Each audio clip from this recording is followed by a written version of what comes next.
Assalamualaikum warahmatullahi wabarakatuh. Kami dari kelompok 7 PKMIF akan mempresentasikan tentang pembelajaran tuntas dan program remedial.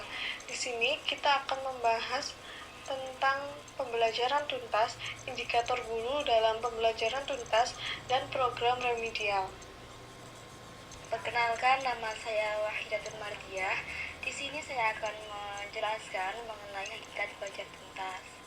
Nah, belajar tuntas adalah suatu sistem belajar yang menginginkan sebagian peserta didiknya dapat menguasai tujuan pembelajaran secara tuntas. Pembelajaran tuntas dalam KTSP merupakan pendekatan dalam pembelajaran yang mempersyaratkan peserta didik menguasai secara tuntas dan keseluruhan standar kompetensi maupun kompetensi dasar mata pelajaran.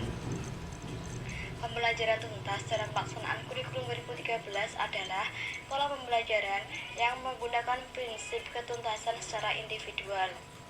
Strategi belajar tuntas menganut pendekatan individual dalam arti meskipun kegiatan belajar ditunjukkan pada sekelompok peserta didik atau di dalam kelas.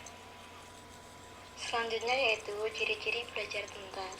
Nah, di sini terdapat 5 ciri belajar tuntas, yaitu yang pertama, siswa dapat belajar dengan baik dalam kondisi pengajaran yang tepat sesuai dengan harapan pengajar. Yang kedua, bakat seorang siswa dalam bidang pengajaran dapat diramalkan. Yang ketiga, tingkat hasil belajar bergantung pada waktu yang digunakan secara nyata oleh siswa untuk mempelajari sesuatu. Yang keempat, tingkat belajar sama dengan ketentuan, kesempatan belajar, kualitas pengajaran, dan kemampuan memahami pelajaran.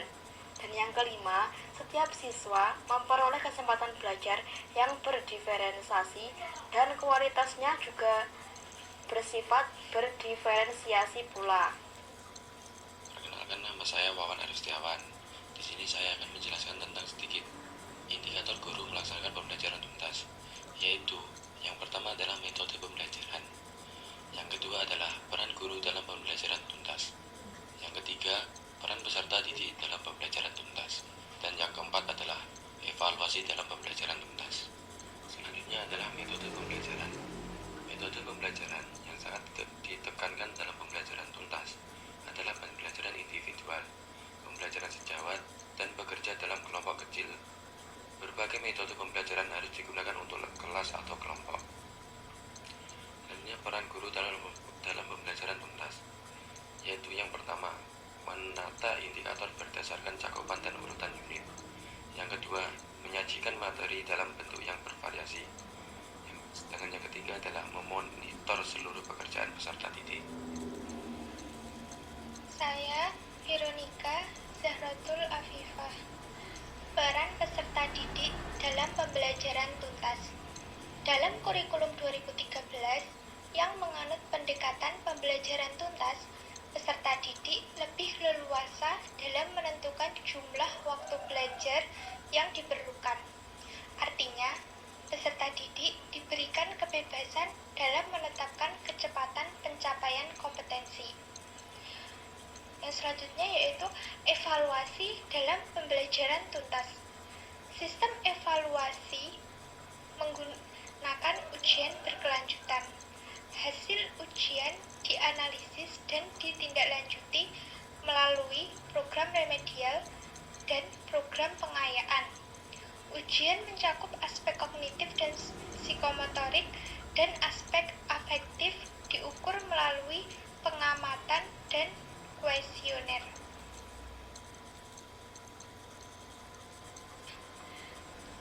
Di program remedial, kita akan membahas yang pertama, pengertian program remedial, yang kedua, ciri-ciri pembelajaran remedial, yang ketiga, tujuan pembelajaran remedial, yang keempat, langkah-langkah mendesain program remedial, yang kelima, prosedur pembelajaran remedial, yang keenam, waktu pelaksanaan pembelajaran remedial.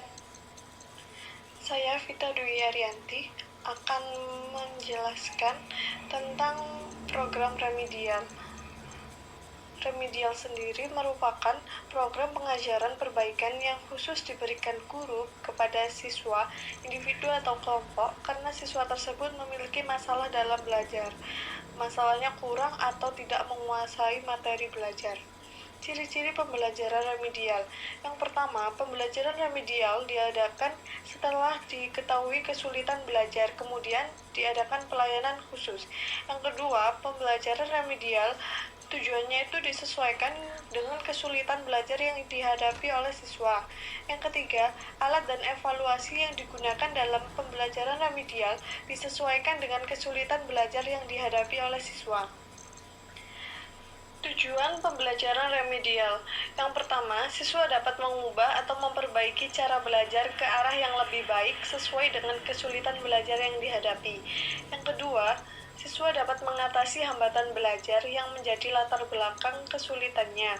Yang ketiga, siswa dapat memilih materi dan fasilitas belajar secara tepat untuk mengatasi kesulitan belajar. Selanjutnya, langkah-langkah mendesain program remedial. Yang pertama, penjelasan kembali oleh guru. Yang kedua, penggunaan media dan alat peraga dalam mendukung metode pembelajaran yang sesuai. Yang ketiga, diberi tugas-tugas perseorangan atau individu. Yang keempat, belajar kelompok. Selanjutnya, prosedur pembelajaran remedial. Yang pertama, penelaahan kembali kasus dengan permasalahannya. Yang kedua, menentukan alternatif pilihan tindakan. Yang ketiga, layanan bimbingan dan konseling atau psikoterapi. Yang keempat, melaksanakan pembelajaran remedial.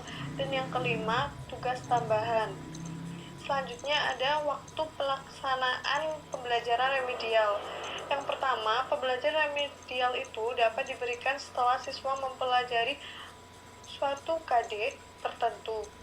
Yang kedua, pembelajaran remedial juga dapat diberikan setelah siswa menempuh tes SK yang terdiri dari beberapa KD. Sekian presentasi dari kami. Apabila ada kurang lebihnya, kami mohon maaf. Wassalamualaikum warahmatullahi wabarakatuh.